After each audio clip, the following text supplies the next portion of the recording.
Number 7. Roberto Ongpin. Namayapa si Roberto Ongpin noong 2023 sa edad na 86. 1.7 billion US dollars ang pinakamataas na inabot ng kanyang net worth at ito ay taong 2020. Nagtapos siya ng kursong accounting sa Ateneo de Manila University noong 1957 at nakapasa upang maging Certified Public Accountant o CPA noong 1958. Nagtapos naman siya ng Masters in Business Administration sa Harvard University sa Amerika noong 1961.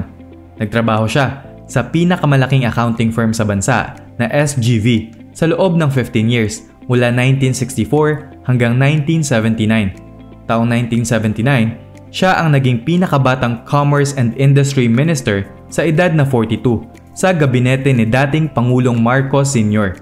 Matapos ang pagbagsak ng Marcos government, una niyang naging negosyo ang Bell Corporation na developer ng Tagaytay Highlands.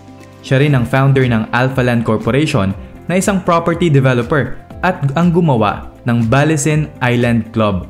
Siya rin ang nagtayo ng internet company na PhilWeb Corporation na may kinalaman sa gambling industry, ngunit binenta niya na ito.